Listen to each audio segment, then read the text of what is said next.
Everybody going through all the instructions one time. Any questions from the challenger? Any questions from the champion? Let's get it on.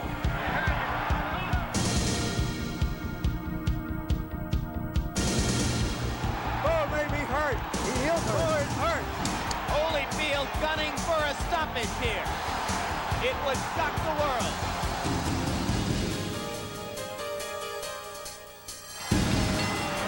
And they swing after the bell. And look at this. Hey, these guys want to fight.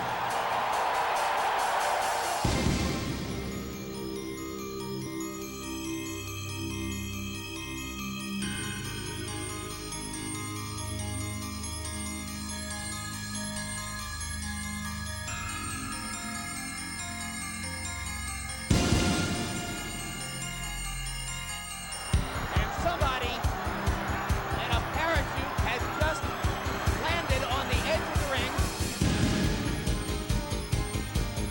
Holyfield unprotected. He's hurt. You're right, George. Riddick's got a huge chance here, and he's going at it with everything he's got. Crowd rises to its feet. For the second year in a row, they fought the fight of the year.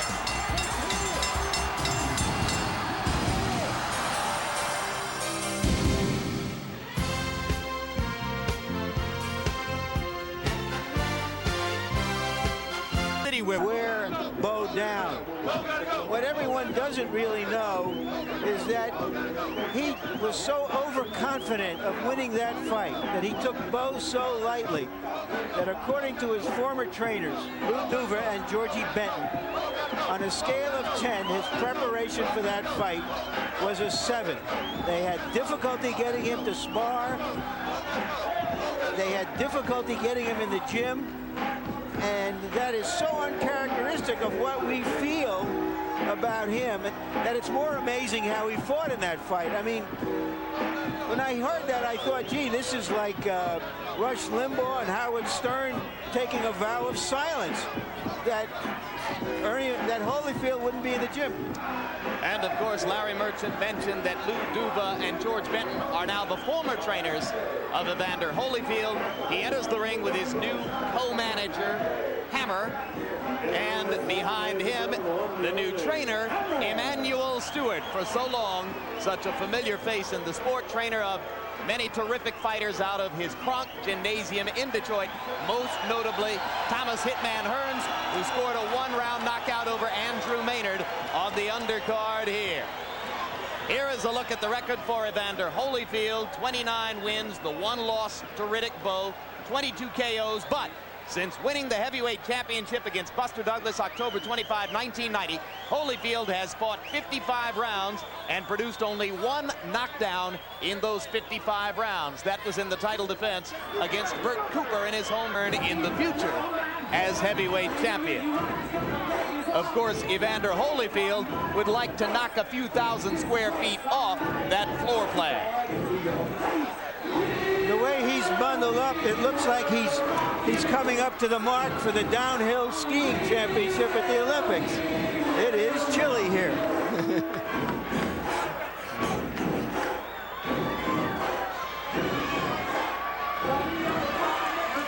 Championship belts enter the ring ahead of Bowe.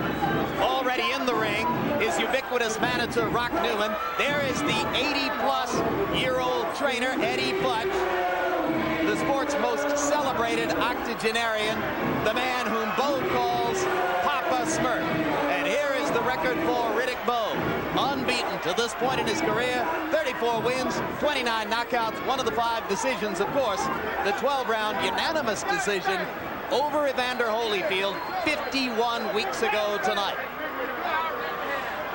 Here's what happened. The challenger, the former champion, Evander Holyfield.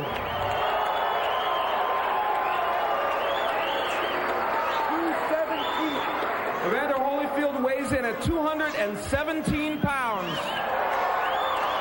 Next up on the scales, the man who holds the WBA and IBF World Championships, Riddick Bowe. 246.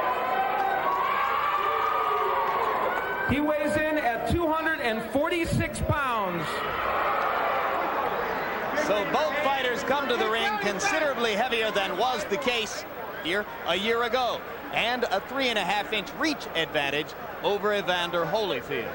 Watching that tape and this tail of the tape, you wonder whether Evander Holyfield is going to try to get to that new soft underbelly of the champion. And now, ladies and gentlemen, from the site where legends are made, Caesar's Palace in Las Vegas, Nevada, let's get ready to rumble!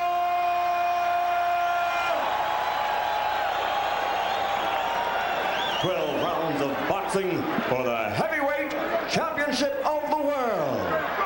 Introducing first, fighting out of the blue corner, wearing the gold trunks with black trim and weighing 217 pounds.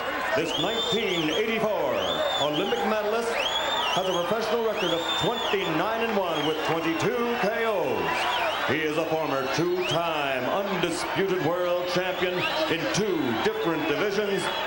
Ladies and gentlemen, from Atlanta, Georgia, the challenger and former heavyweight champion of the world, Evander Holyfield.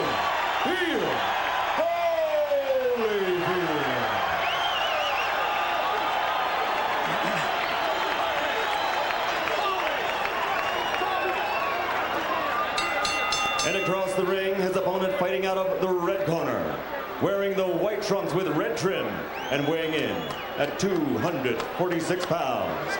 He's also an Olympic medalist, winning super heavyweight silver in 1988. Since turning professional, his record is a perfect 34-0, 29 by knockout victory. And tonight, he defends his title for the 3rd time. Ladies and gentlemen, from Brooklyn, New York, presenting the undefeated heavyweight champion of the world, Riddick Big Daddy Bowe.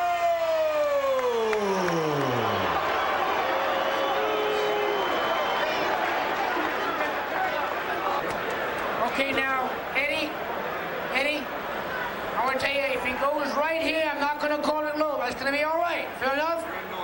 All right, now, this is for the championship of the world. We've already gone through all the instructions one time. I expect a tough, clean fight. Protect yourself at all times. Any questions from the challenger? Any questions from the champion? Let's get it on. Jim, the only sequels I can think of that live up to the originals were Ali Fraser 3 and Godfather 2. But everybody is here hoping this fight can live up to the original. It's asking an awful lot.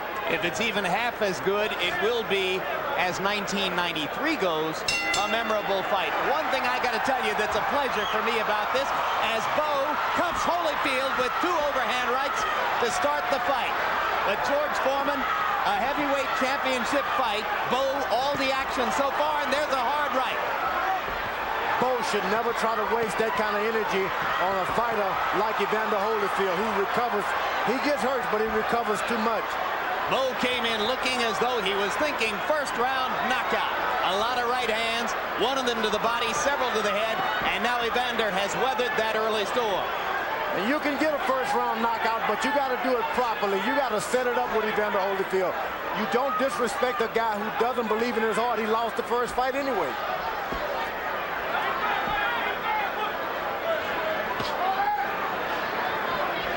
The first time Bowe fought Holyfield, he was really proud of his body. This time, he's got his trunks way above his waist.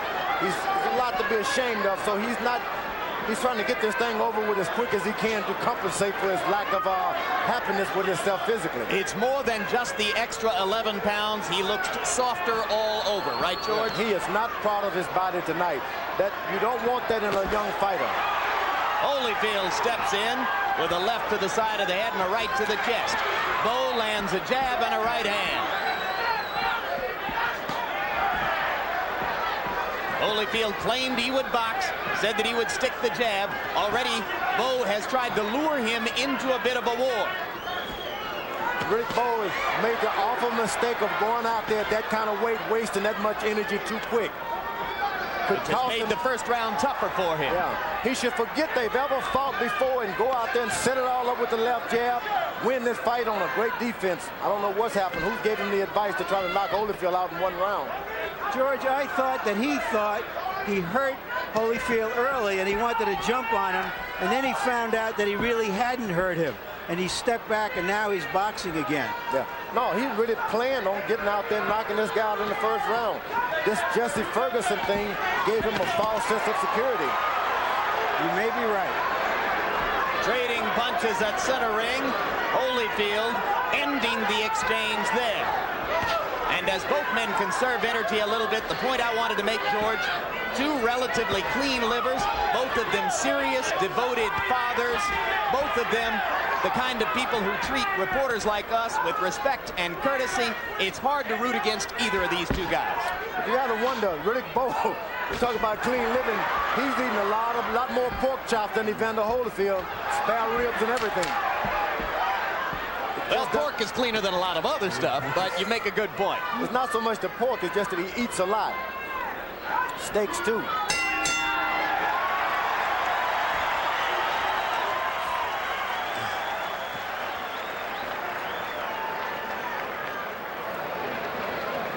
Okay. You want to start setting your man up with the jab. Double the jab. He's counting on every jab you throw. Okay. Double your jab. Feint and stick. Either feint and stick or double the jab. And keep the try to keep the pressure on it. Okay. Keep stepping. Your timing is beautiful. Just keep working the rhythm. And when you get through with your punches, drop to the inside. You know what I'm saying? Okay. Push him. Get your leverage where you can use that strength. Push the big ball off balance. Don't put too much. No, you don't want too much on the ass. Let's see where early on Bowe thought he had him hurt. What Bowe is trying to do is to let Holyfield know he's not going to let him box. And he thought he had him hurt here, and he came out to put some intimidation on him, perhaps. What Holyfield has to do is to land something important so that Bowe doesn't get so reckless and gives him the room to fight his fight. Holyfield has already established to Bowe, this is going to be a long night, buddy, and you're going to get yourself a nice little whipping. You may beat me, but you're going to get whipped. Well, but after all the talk of boxing, Holyfield came out and threw a total of 4 jabs in round number 1. So he is back to the warrior mentality we've seen in the past. He did a lot of retreating, which was good. Now as Bowe is back on track, he's using his jab, standing on the ball, got his balance real good. Starting to blow his nose a little too early. He can swell up real easy. Bowe sticking the jab. You notice, George, they used the in swell under both of Bowe's eyes between rounds. Holyfield lands a right and takes one in return. But believe me, Bowe got the worst of that exchange.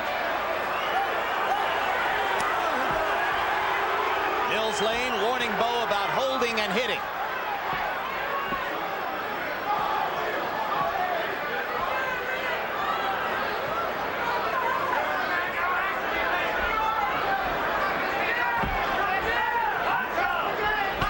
Holyfield has got the fight in his hand now. He's double jabbing. Everything he does, he moves first and then he retreats good afterwards. Left hook landed for Holyfield. Bowe was wide open for it, and he dropped the right hand. Holyfield moves to the right and left and then hits, and then he moves out of the way.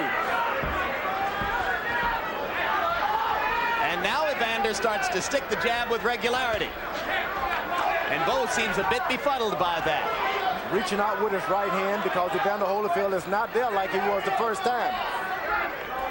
This round started well for Riddick Bowe, but it appears in danger of ending badly for the champion. Now he sticks the jab again. Evander Holyfield is setting things up for a good right hand. He's jabbing to the body to get this guy conscious of a body punch, and he's intending to drop him with a right hand. And another left hook landed flush for Holyfield, and now Bowe tries to show off his in-fighting skills. One of the big weapons in Bowe's arsenal, he is regarded as a great in-fighter, particularly for a big man. Holyfield is counting on a counter right hand. If he catches Bowe, he's going to drop him. Bowe should just stick with his left jab until 4 or 5 rounds and open up with the right hand later. That was Bowe who landed the right hand. That one missed a little short.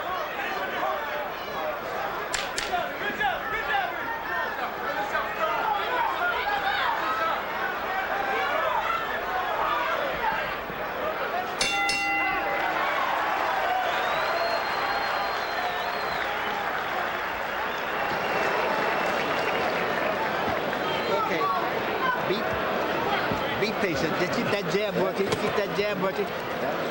You slide in, feint the jab once in a while instead before you throw it. See, feint a lot because he's a little tight. You react. Break on off, okay? Because you get him tired, then you're gonna turn it on going down the stretch, okay? Okay. All right, you're looking good, fighting a Third perfect round. fight. Vaseline, Manuel. No, he don't need too much. He don't like too much Vaseline. He don't. The jab. Right hand, come back to the left hook. Keep your hands up, he'll start leading with right hands now. All right. Every time you shoot that right hand, roll a counter, but you're looking beautiful. Hey!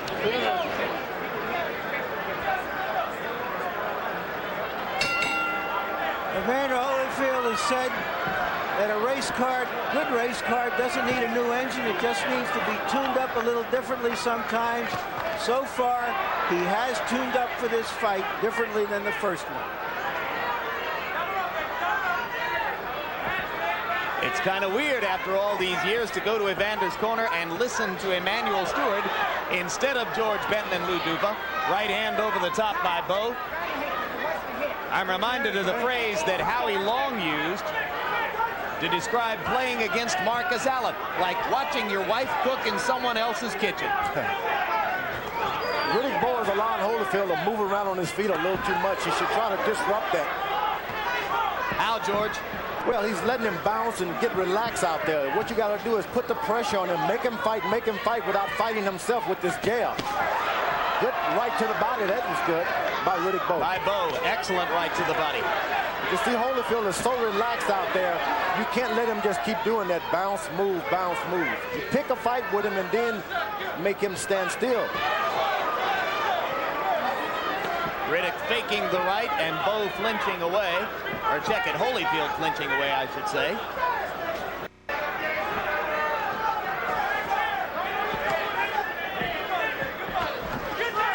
Jab landed twice.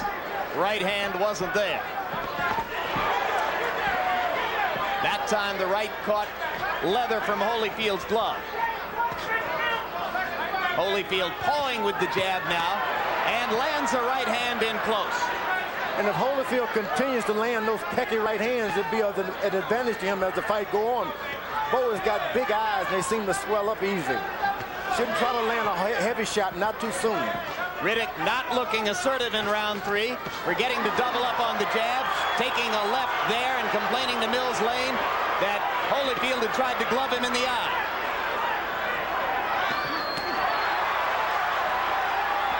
It is Evander who throws combinations. Bowe throwing one punch at a time. Evander Holyfield is the best combination fighter of the two. Bowe is a better right-hand shot, but Holyfield is the best combination fighter. And things are going well for Holyfield at this point. Now Bowe is picking up his jab. He can win this fight with a jab if he so chooses. If he remembers to double and triple up with it. Because every time he throws just one jab, Holyfield looks to counter over the top, George. The thing about it, Holyfield has not landed one good left hook to the body yet. And if he starts landing that left hook to the body, that right hand is going to come a lot easier for Evander Holyfield. He's got to remember to throw it there first. He's been doing a lot of head hunting. Yeah. Right hand by Bowe. Biggest punch of the fight so far. It hurt Evander. That right hand hurt.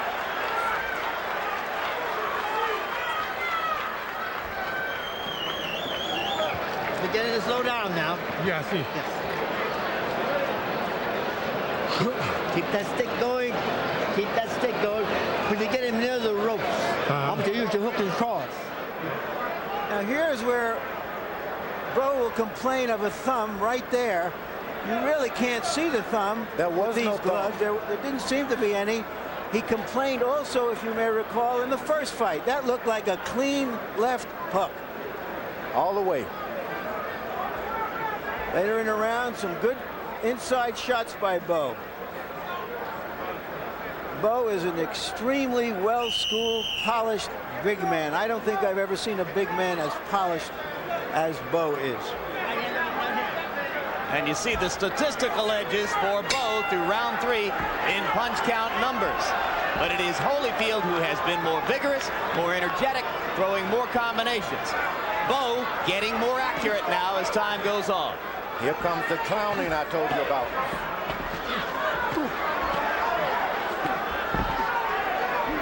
Holyfield starting to go to the body. Bowe comes upstairs, lands a left hook.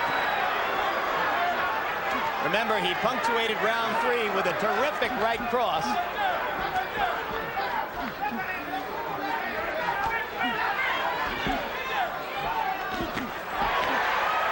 All because Riddick Bowe decides to clown with a real Olympic champion. You just can't clown with certain guys. Left hook by Holyfield. Bowe going to the body. Action reminiscent of round 10 in the first fight. One of the great rounds in the recent history of boxing. In the first fight, Riddick Bowe was so thin that his hands just moved by themselves. This time he's got to do so much with so much effort. So little with so much effort. Holyfield leaping in and taking a right to the body, and an uppercut, and a right hand over the top. That's the shot that Evander can't take, is that uppercut of Bowe. When Evander leans in like this, he is susceptible to that uppercut, George. That's right. That's the bread and butter punch for Riddick Bowe, is that uppercut. They trade leather at close quarters. Holyfield trying to remember to go to the body. He better remember to get out of there. You got too many rounds left to start mixing it up with the big guy. You don't want to go shoulder to shoulder with Riddick Bowe. He is too sharp and has too many weapons inside. And not only that, as he leans on you with that 246, 50 pounds, really, it starts to wear those thin legs of Evander Holyfield down. That's a strategy you understand pretty well, huh, George? Yeah, you lean on him and you keep leaning, and the thin legs can't take it.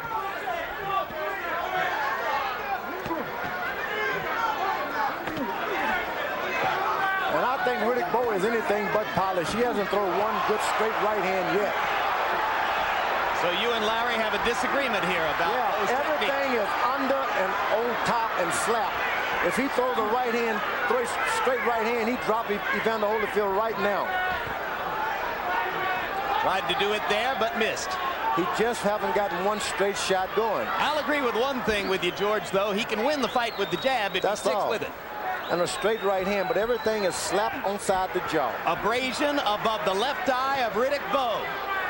There may be blood beginning to emerge from Bowe's left eye. Holyfield lands a right on the target.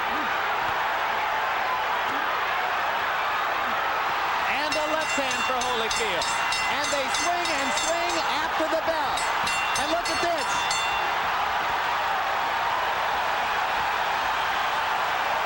Hey, these guys want to fight. I've never seen anything like that.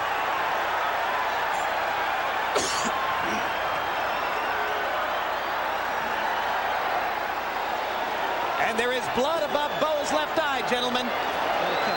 And a cut in the middle of his head as well. Two cuts. Two cuts. All right.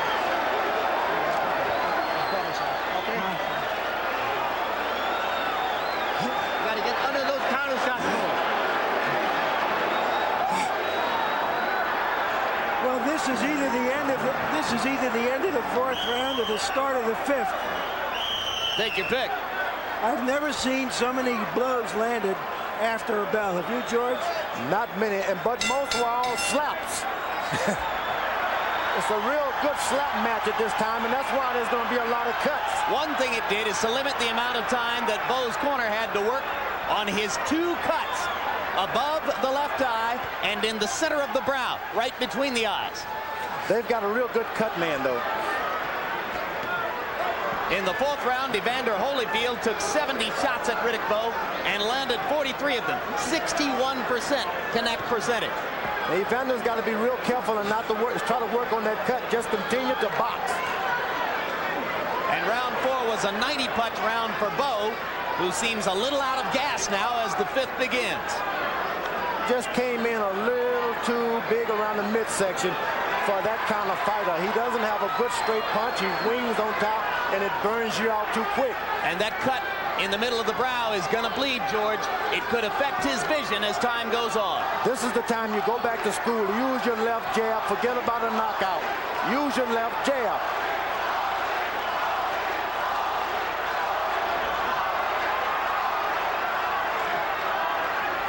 He could win it with his left jab. I don't know why they didn't tell him that.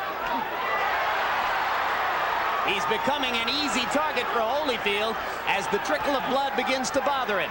But he still has this good, big right hand if he can ever make it go straight. Now, Holyfield cut Alex Stewart in the first round of their fight on June 26th. And after that became a less effective fighter as he tried to target the cut.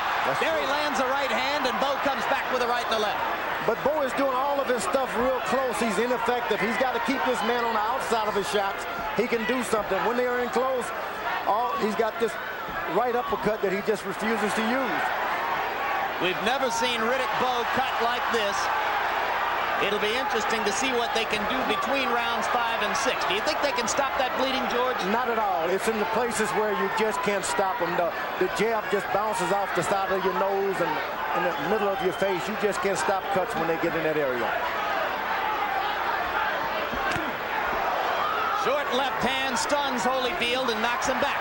Evander recovers rapidly, as he always has. I think the big mistake was to allow Bowe to go through with this fight in that kind of condition.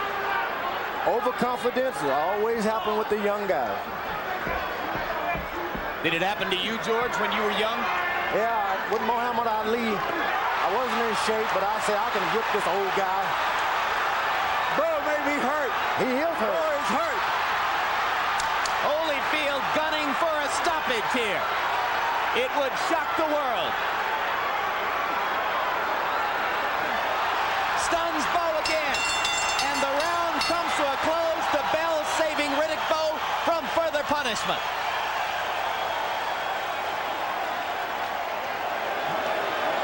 Let me see that. I got it, Doc. Give me a shot. I just want to see it.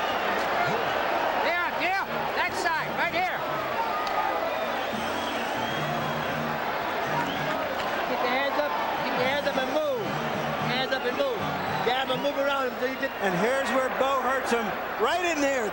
That left followed by that short right. The right behind his head. Riddick Bowe is hurt. Evander Holyfield took his time before he carried the fight to Bowe, hoping that Bowe would spend himself chasing Holyfield.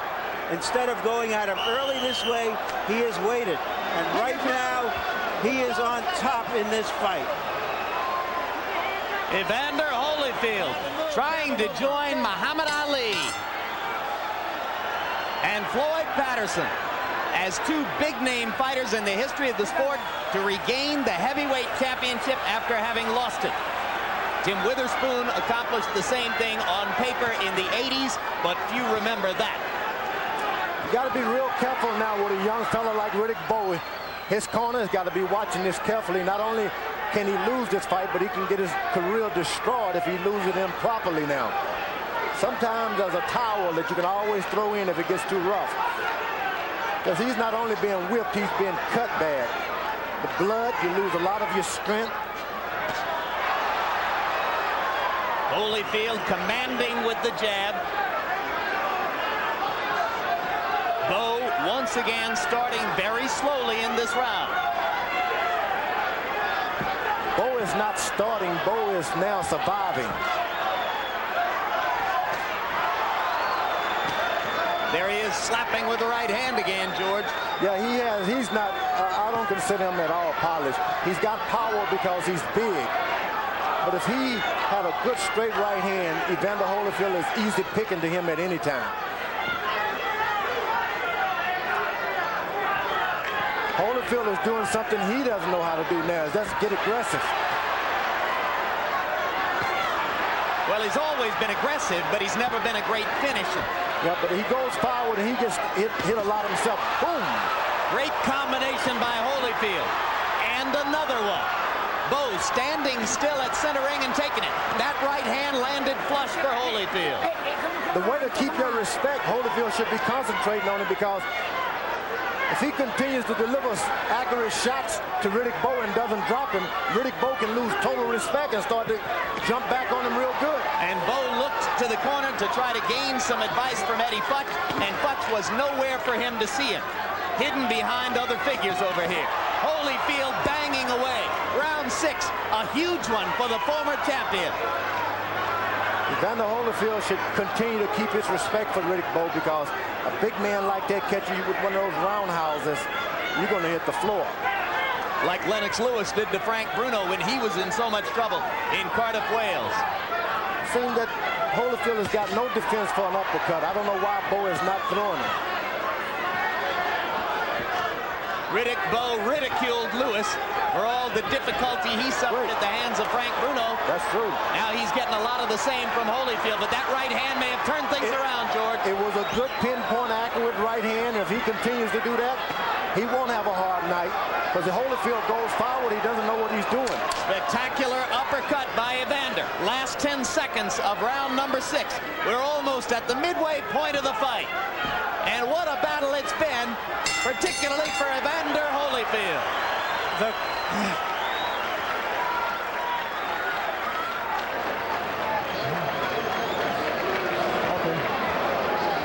I got it. You got that there? Harold Letterman, how do you have the score, the fight scored so far? Larry, I've still got Riddick Bowe on top, 4 rounds to 2. 58-56 in the points. I thought Riddick Bowe was very, very busy in the first 4 rounds. Won it on clean punching and effective aggressiveness. Certainly in round 5, Evander Holyfield turned the fight around completely. He's coming back. He's on top now. He seems to have taken control of the fight, and he certainly is banging Riddick Bowe around in the last 2 rounds. I think there's going to be a tremendous controversy over the referee, because Mills didn't get in quick enough at the end of the 4th round. Controversy or not, Harold, you and I couldn't disagree more.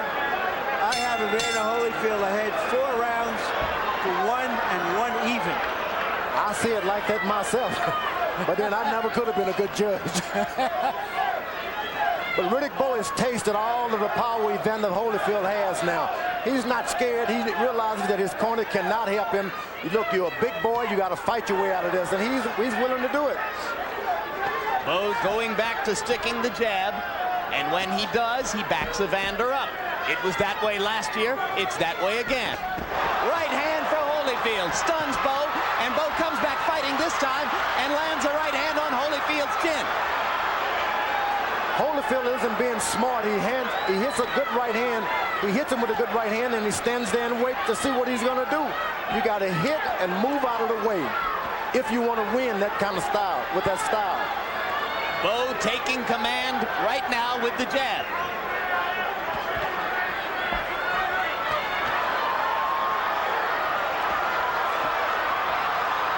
Someone is telling... And somebody in a parachute has just landed on the edge of the ring, has been pulled away by security guards. The fight has been brought to a halt. There's a massive melee at ringside, as this fellow with a motorized parachute has landed right on top of spectators and officials at ringside. He's in the midst of a mass of security guards now. Rock Newman, Riddick Bowe's manager, was right there. This is a monumental disaster. Right now, police are filing by me at ringside and grabbing this gentleman who has created a monstrosity of an interruption in the bout.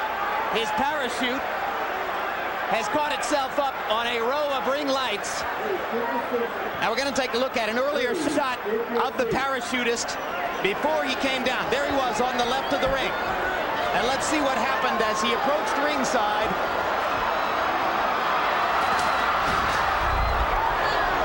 There it is.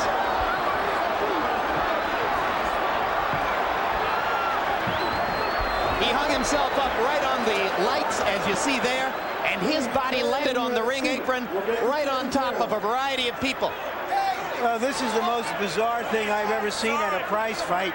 And I've seen a few bizarre so things. dangerous about this, it wasn't only a parachute. He's got some motorized Exactly. stand on there. It's a heavy, up a lot of people. It's a heavy capsule under that parachute with a motorized attachment. There could have been a propeller there for all we know, George. And if nobody has been hurt, it will be a near miracle. I've seen blood on one hand out there. Rock Newman, Bowe's manager, went nuts. It could be the best thing to happen to Riddick Bowe if there's a 10 or 20-minute delay, as now seems You're possible. right. It may be out of the sky. You see Bowe covering up to stay warm. For Riddick Bowe. Well, they're going to work on his cuts right now. Just when you think you've seen everything, you know you haven't, and there'll be more crazy stuff to follow. And it was already a bizarre night as the result of the fighting that went past the bell for about 10 seconds at the end of round 4. Here's what was happening in the ring at the time that the parachutist landed. You'll see, there he is, entering at the left side. And you see people backing away and trying to avoid the capsule and the motorized contraption attached to it. Here's a look at him much, much earlier this evening from our blimp coverage.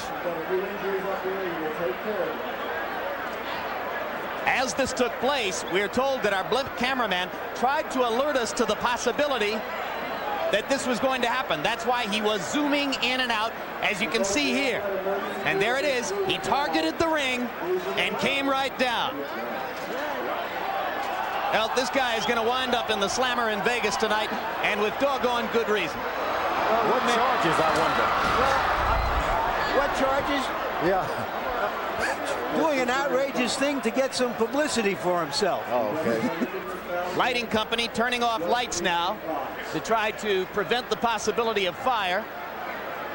If Evander Holyfield is thinking about this at all, he has to rue the fact that it happened at a time when he was in such good position in the fight, or so it seemed. And here's another look, guys. We're going to see it one more time. This was incredibly dangerous. I've got to say that it's put a jolt through us because he landed about 7 or 8 feet away from us on the ring apron. And this is how he descended toward the small disaster which has now taken place at ringside in round 7 of a heavyweight championship fight. You can see how our cameraman zoomed in and out, attempting to warn our production people in the truck of the possibility this would happen. And I have just gotten word that Riddick Bowe's wife has just fainted at ringside. She was even closer to the parachutist than we are. She's up and around now, but she's awful shaken. And she is, gentlemen, she's in the early stages of her 4th pregnancy as Riddick looks forward to the birth of his 4th child. And we only hope that Judy will be okay. As round 7 resumes, 1 minute, 50 seconds remain in the round. Gentlemen, I thought that Riddick Bowe was showing signs of fatigue before. I have to assume that this is going to help him. What do you think, George? I think so. The rest always benefit the punches. Like Reggie Jackson, you swing out, you take a rest, come back the next inning and get another home run. But for the boxer, he gets into a groove, and he has to find that groove all over again. So it can be devastating for a boxer to get such a rest. You'll also note that there is no trickle of blood from Riddick Bowe's nose or his eye. For the moment, those cuts have been closed. And the cold weather assists that. Once you start, it's hard to bleed in the cold weather. And here comes Holyfield with some of the same mustard he brought before. You notice Holyfield is more effective when he doesn't put any power on the punches. Just let the punches flow. He's able to get out of the way easier.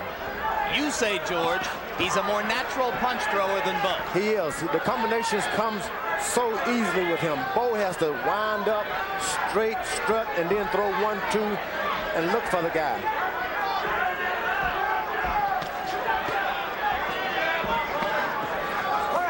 If Holyfield could get in his mind when he's hit by Riddick Bowe, listen, it hurts, so get out of the way.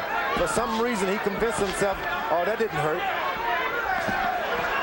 As they finish out round 7, up to now, Holyfield has looked much the sharper of the two. And the combinations are coming real easy now.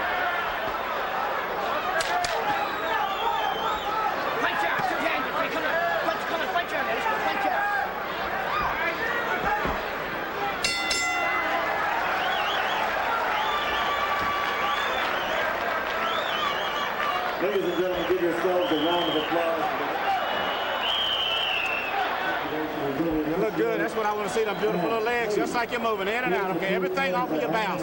Looking good. Good fight. And we haven't even opened up yet. Keep using those great legs and keep your balance. You're in perfect position tonight. Everything you're doing, you're never losing your balance, and that's the key to the fight. And when you exchange, put your head in his chest. Okay? Okay. And use that jab as soon as you get within range. Fellas, that may go down as the most unusual round in the history of boxing. I can't think of anything like that ever having happened, especially in a major prize fight, a heavyweight championship. So a further test of the resiliency of both fighters. Riddick Bowe seems so wiped out at this point. He had a good rest, and he still can't seem to get up and throw 3 punches. His legs are tight. Well, he didn't have time to do any more training and lose any more weight during that period of time, George.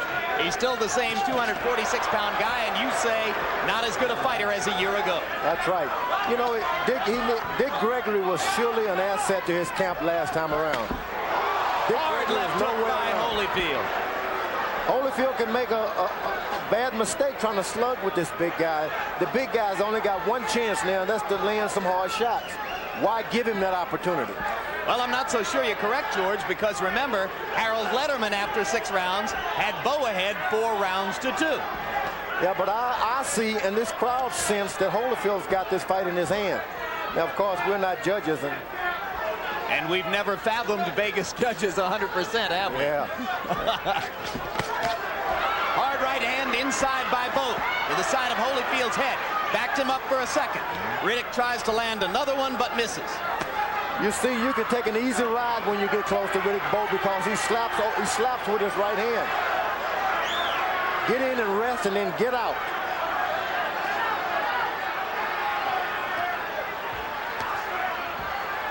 Now, this is a mistake for Holyfield. When you hit that big man, believe me, he's going to pay you back. Hit him, get out of the way. Don't sit and assess your damage. But this time in close, it was Holyfield who landed the uppercut. Now Bowe tries an uppercut there, and it was blocked by Holyfield's glove. The one thing when you're fighting the younger fighters, you can be assured once you hit them hard, they're going to try and pay you back. So you hit them and then move out of the way because they're coming back. Good left to the body by Holyfield as they fight in the clinch. Blood trickling again from above the left eye of Riddick Bowe. And now all down his nose. And bound to affect the vision in the left eye. And Holyfield takes advantage with the right hand. Should not try to go for the knockout. Just get the same punches without all of the extra effort. It's not going to hurt anymore if he leans in with all his power or if he doesn't. So just do the punches and get out of the way. George, do you think blood on your opponent helps you win a decision? Not at all. You don't think it affects the judges? No, Larry Holmes put blood on Evander Holyfield in their fight, and the judges didn't even pay any attention to it. Right hand over the top by Holyfield. Beating Riddick Bowe to the punch right now. He's no doubt outboxing Riddick Bowe, but he should stay away from the slugfest. Another left-right combination by Evander. And 3 more shots. And Bowe comes back with a hard right. And again, they fight beyond the bell. And Evander Holyfield is starting to dominate this fight.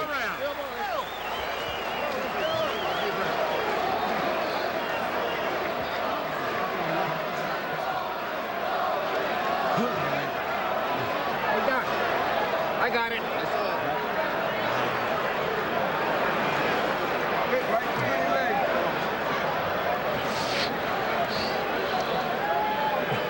On the inside, don't wait.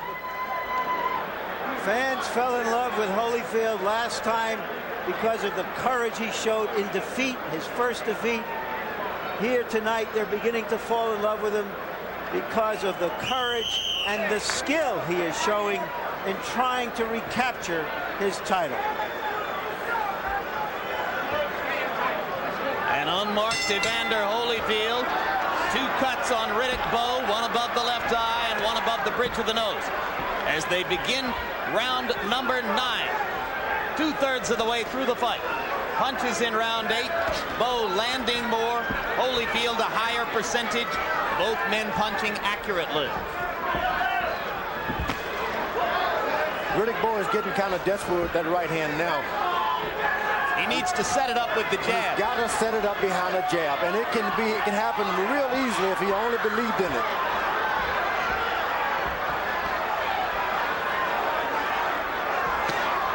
There's a hard right hand, and Holyfield wobbles. Can Bowe follow it up? No, Holyfield is on the move, man. He's been on the move pretty good in the night. And once the big guys land 2 good shots, they get tired, and they got to suck in some air. Crowd gets excited for Bowe a little bit as he presses Holyfield against the ropes, but Evander seems fully recovered from that one big right hand shot. Now, Evander should jump right back on the big guy when he throws 4 shots like that, because he doesn't have any oxygen afterwards. It's called get right back. Bowe's jab is good now if he can only continue. He's coming behind the jab.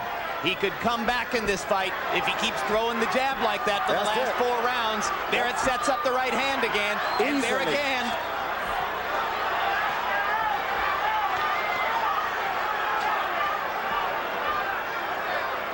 Holyfield should just forget trying to slug it out with this guy. Hurt him and get it out of the way. Holyfield staying in, becoming a target.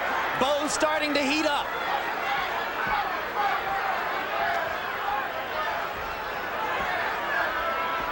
Now Riddick loses a little steam and paws with the jab instead of sticking it hard as he did earlier in the round.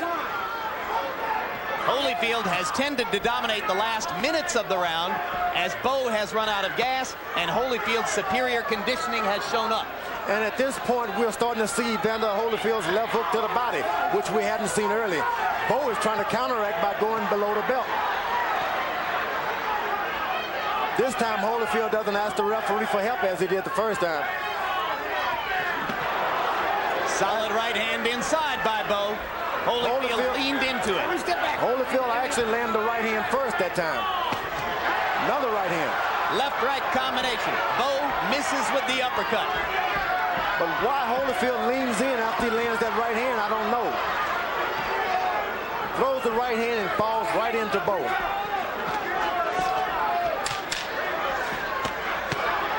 Double left hook by Bowe, maybe the first time in the fight. Holyfield comes back with 2 left hooks of his own and an uppercut. And another flurry to end the round by Evander Holyfield. And again, Lane has to keep them apart.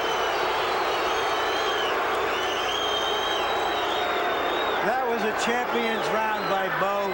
He's trying to reassert himself. Come on, Joe. We got to go from here. Okay, we're going now. Harold, how do you have the fight now? Larry, I've got it 86-85, Riddick Bowe, 5 rounds to 4. I thought Riddick Bowe pulled out the last round, the 9th round at the very end.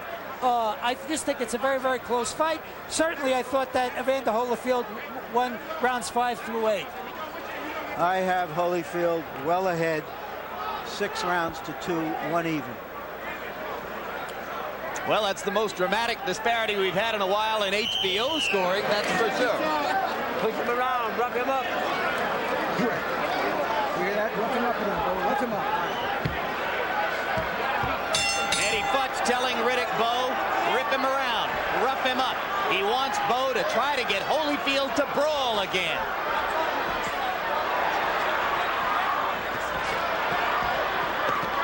Infighting where Bowe may have the advantage.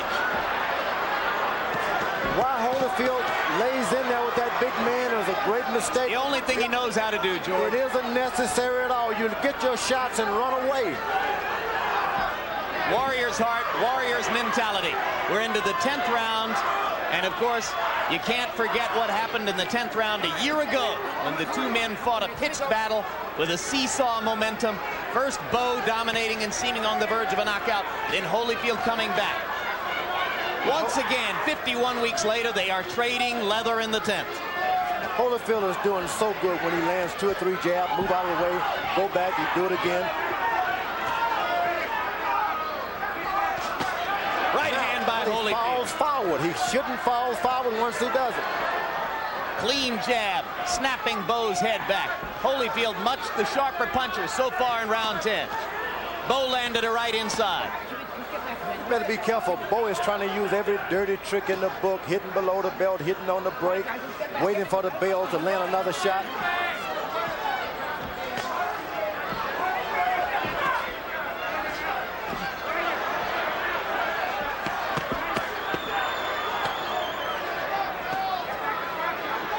Punch out, come on, punch out. Let's go. Punch out, come on. All right, let's step back. Punch out. Holyfield is interested in holding a little bit these days. Buying time. Yeah, he shouldn't try to stay in close with the big guy because his legs aren't strong enough to keep pushing that weight off like that. Although he's got muscles. Yep. Trading and trading. Step back and step back, Evander. You get the feeling that Bowe, if he ever throws a two good straight right hands, he can end this fight. While Holyfield mixes it up. I don't know, George. Evander's got a pretty good chin. You didn't get him down. Amen to that.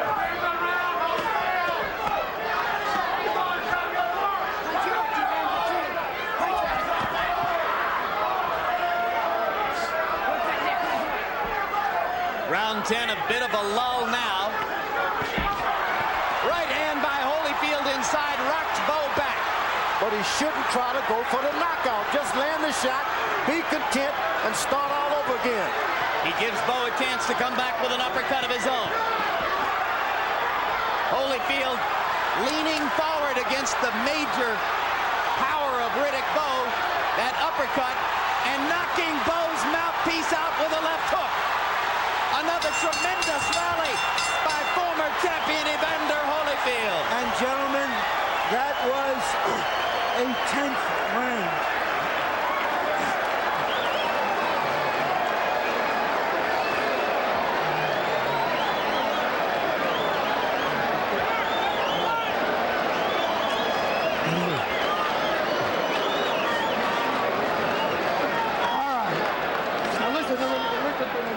You can win this fight. It's yours. You got 6. All right. I think Holyfield senses that he has the fight in his hands and that the champion is on the defensive. And he's going at him. He's not going to give him a chance at a distance. He feels comfortable inside now, George. We just saw the mouthpiece flying out. And once again, that is a kind of symbol of what's been happening in this fight. What a tremendous effort by Holyfield. What a test for Bowe as champion coming up in these next 6 minutes. You would think it was Handel's Messiah here a month and a half before Christmas as the crowd chants, Holy, Holy, and Holyfield delivers another right hand. Riddick Bowe has been doing a lot of bashing on Holyfield, talking about him, saying cruel things, and you'd be surprised the public just doesn't like that all the time. To say nothing of Holyfield. Holyfield marshaled his anger. He never went back at Bowe in those news conferences when Riddick called him a jughead and a gargoyle. He saved his ammunition for tonight. Evander saving everything for counter right hands. And he's moving good. When they fought last, his feet were more stable. He didn't bounce around like this in the 10th, 11th round. Left hook inside by Holyfield. He stands in front of Bowe, but Bowe seems not to have the ammunition to go after the target right now. Riddick Bowe's corner told him when they get Evander Holyfield against the rope, go for it. And this is the first time he's tried it. George, do you think after all these rounds and all the shots that Bowe has taken that he still has the strength to knock out Evander Holyfield? I do believe. You remember, you talk about how polished he is, but he hasn't landed that good polished right hand that he has. If he gets it, he can win this thing. I think Evander Holyfield has taken the polish off him. Holyfield winning most of the exchanges at close range against a guy regarded as a terrific infighter. Bowe not quick enough tonight. Now looking more and more hesitant as he tries to find the target with time running out. Bowe is a desperate man. You just don't fool around with desperate guys like this. There's that right hand just inches away from being on the target by Riddick Bowe.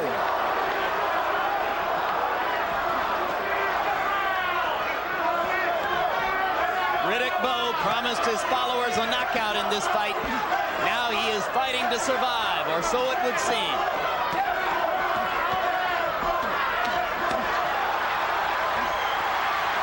Round 11 rapidly coming to a close. And surely Evander Holyfield believes in it. Tries that counter right hand. Evander Holyfield has been waiting for that right hand all night. It's the same one that dropped Buster Douglas. It hit him, didn't hurt him, but it got him with it. 10 seconds to go in the 11th. He got him again. Got him again. Tremendous right hand shots by Holyfield. Surely he believes in his heart, regardless of what's on those judges' scorecards, that he's 3 minutes away from taking his title back.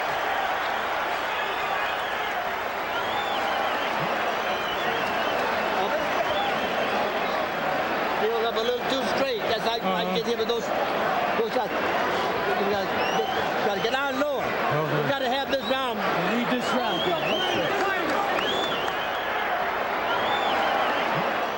Here we see Evander Holyfield given a second chance and making the most of it.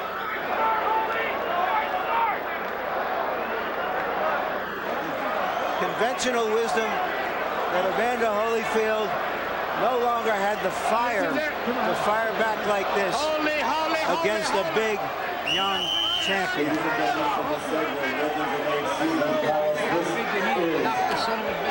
Round number 12, the final round, the round of applause. Evander Holyfield and Riddick Bowe, final round.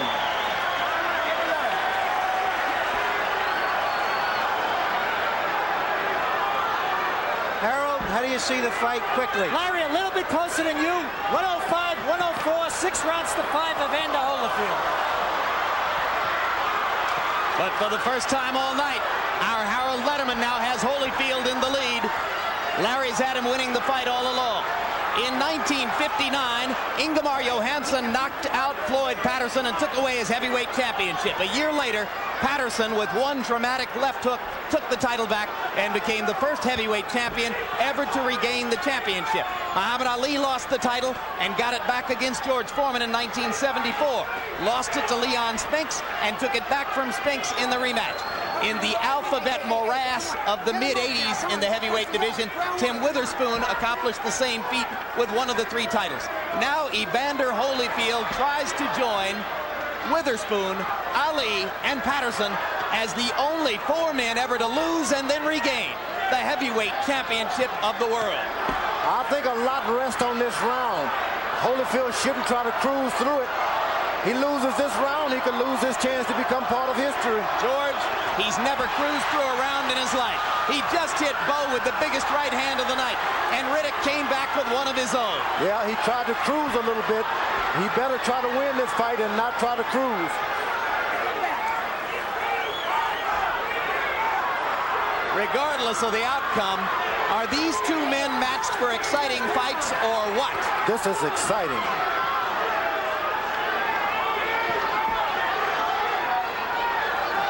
Holyfield waiting for that good right hand. He doesn't understand. You can lose a fight waiting. Bowe lands an uppercut, and exhausted Holyfield loses his mouthpiece. The mouthpiece at center ring. Bowe comes back with the uppercut, trying to hurt Evander while he has his mouthpiece out. Mills Lane tosses the mouthpiece to Emmanuel Stewart in the corner. Holyfield unprotected. He's hurt. You're right, George. Riddick's got a huge chance here, and he's going at it with everything he's got. He wins this round. I can't see the judges not going for him. And now Lane decides that it's time for Holyfield to get the mouthpiece back. So Riddick Bowe had a chance there for about 20 seconds to do serious damage. Couldn't quite take full advantage of it. Holyfield's mistake, he waited around for one good counter right hand, and he lost that round. Right hand by Holyfield. Stops Bowe in his tracks. Both fighters looking as though they'd like to have a knockout. Crowd rises to its feet. For the 2nd year in a row, they fought the fight of the year.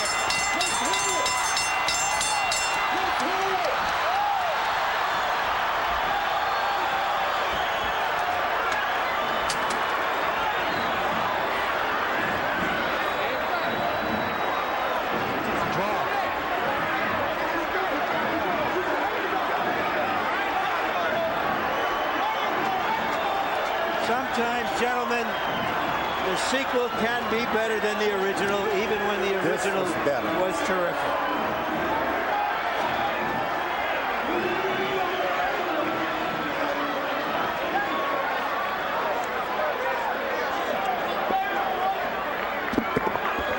Win or lose, Larry, George, win or lose, is there a bigger man in boxing than Evander Holyfield? I think not. Holyfield has proven beyond a doubt that he's the bigger in the heart. That right hand that he waited too long for, he finally connected. A tremendous finish to a tremendous fight. It was a fight, it seemed that neither guy really wanted to end. They kept fighting after the bell was. Good right hand again. Let's hear it, Mike. And no. Right. Bowe was waiting, throwing shots. And now, with the crowd still wobbly and shaking off the effects from that stunning event when the parachutist landed on the apron, with the two fighters reeling from the battle in which 4 times they continued hitting each other after the bell, with Judy Bowe at a hospital and Riddick Bowe uncertain as to her condition. These two fighters wait for the judge's verdict in a heavyweight title bout. Harold Letterman, our unofficial score. How did you have it? Jim, I had it 6-6, 114. I got it a draw. I thought that Riddick Bowe definitely pulled out the last round to pull out a draw in a fight. Very, very close. And here's the official decision. Cards. Chuck Jampa scores the bout. 114. 114. He has it even. Patricia Jarman scores the bout. 115 to 114. Jerry Roth scores it 115 to 113 for the winner by majority decision. And once again, heavyweight champion of the world from Atlanta, Georgia, Evander Holyfield. He won it.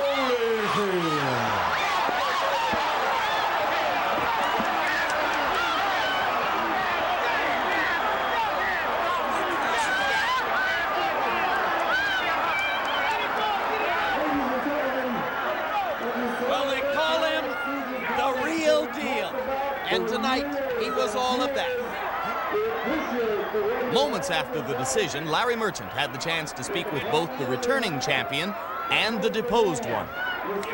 Evander, congratulations. You tell me in your words the difference in Evander Holyfield for this fight and the last fight. First of all, I'd like to thank God for giving me the courage and give me an opportunity to retract the mistakes that I made in the first fight. And the difference is that a boxer smart to fight. It took some time for me to slug with him just to get his respect. Then, I was able to move some. And I still had trouble with the fast jab he had, but still I was able to counter some of the jabs. They hit him with right hand to isolate his right hand. When can you sense that this was going to be different, that somehow maybe he was no longer the champion even during the fight? Well, when I came out there with that thought in mind, I walk by faith and not by sight. I promised everybody that I was going to win this. I knew the Lord would give me strength. All I had to do is just have courage to go in there and fight the fight regardless of the circumstances. Because, he shook me up sometimes and stuff that could have got me into just slugging. But, I thank God for me having a sound mind, being able to break out from that slug and go back to boxing. So the fact that you changed paces, boxing him, slugging with him, do you think that in some way that threw him off, unlike the last time where he can anticipate everything you were doing? Well, yes. What's important is a person's rhythm. When a man is... All right, Sam. I'm coming back. I want him again. Look at here, y'all. Y'all see that nose? Yeah, the whole thing is that, when a man is in his rhythm, it's just like sprinting. Most people might be able to run a long distance because they run in the pace. But if you make him chop it up, then, it throws their rhythm. And, he's a big man.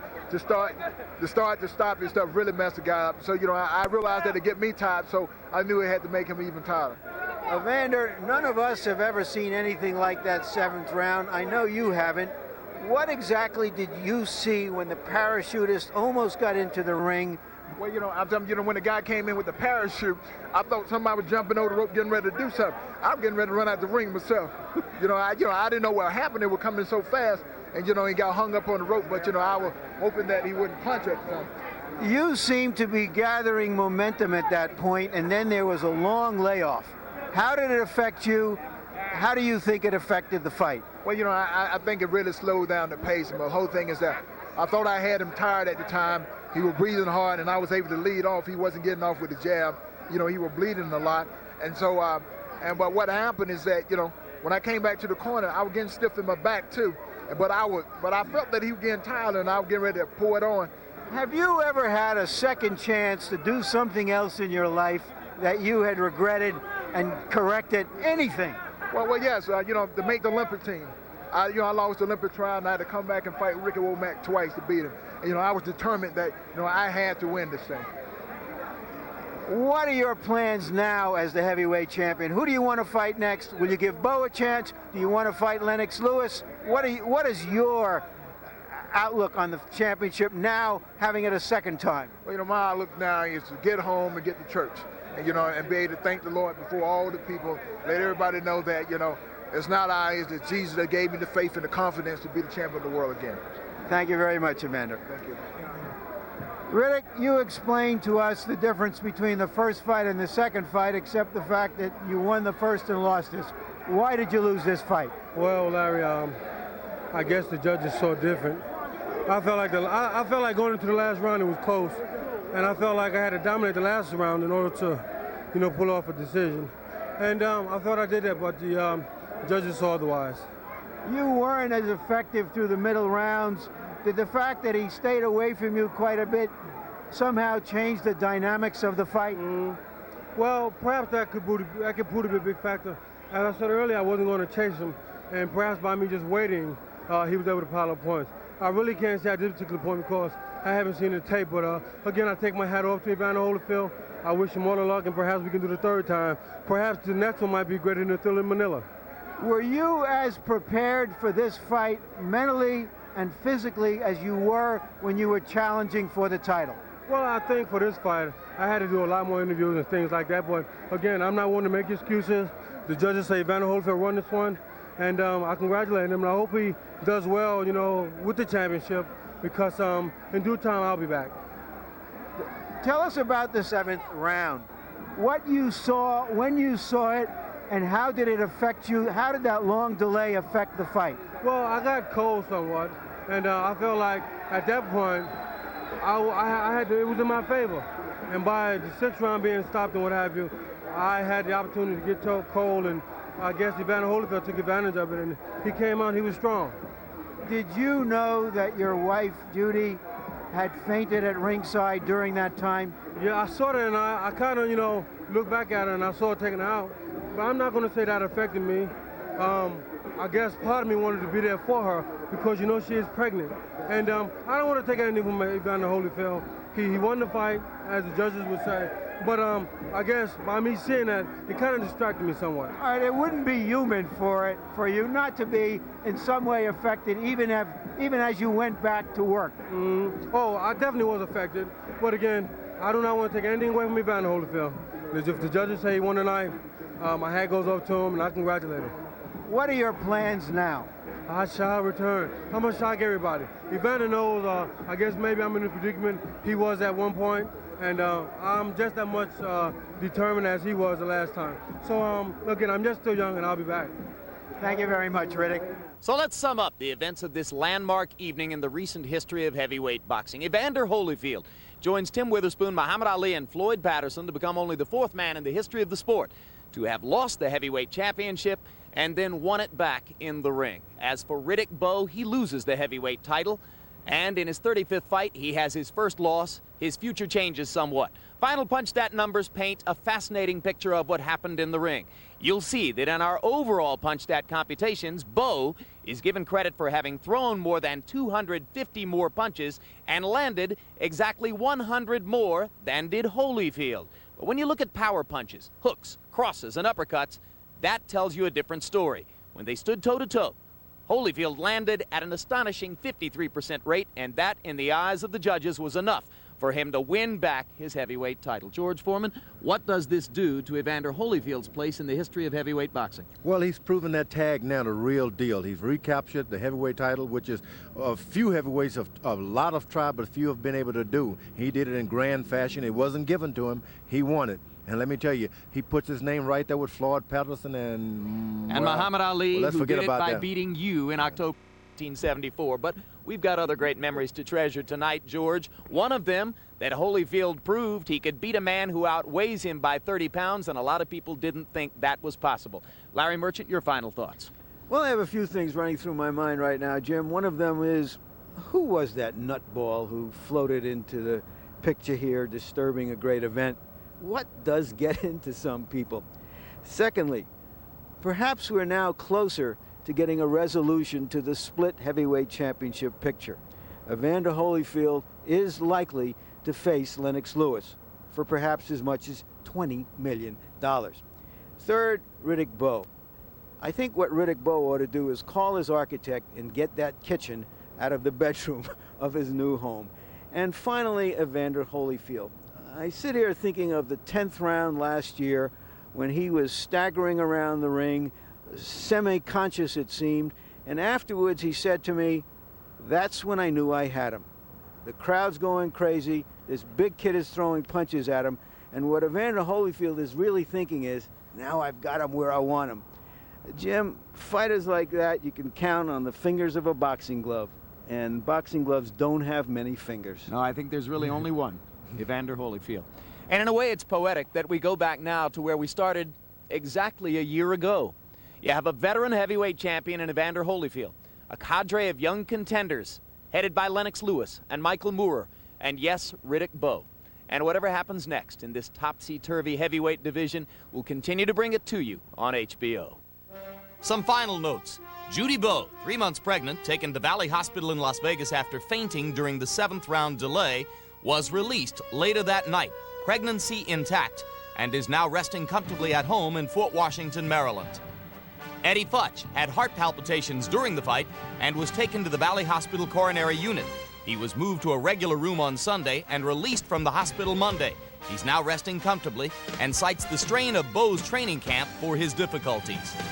The parachutist, James Miller, now referring to himself as Fan Man, was taken to University Medical Center in Las Vegas and released later that night after having been treated for minor cuts and bruises. He was arrested by Las Vegas Metro Police, charged with dangerous flying, and released Sunday on $200 bail. A court date is set for the end of this month. 2 civil suits are planned against Miller, one by Bernard Brooks, a member of Bowe's camp who was cut when Miller came crashing down. The other suit is being filed by Spencer Promotions, Rock Newman's company, with the charge of disruption of promotion. Spencer Promotions will also ask the Las Vegas prosecutor's office to file a charge of assault against James Miller. If by chance you have tuned in late this evening and haven't had an opportunity to see all of Bowe Holyfield and the events that surrounded it, this fight will be rebroadcast on HBO late Friday night, a half hour past midnight at 12:30 a.m. and Saturday, November 13 at 6:30 p.m. Eastern and Pacific Time.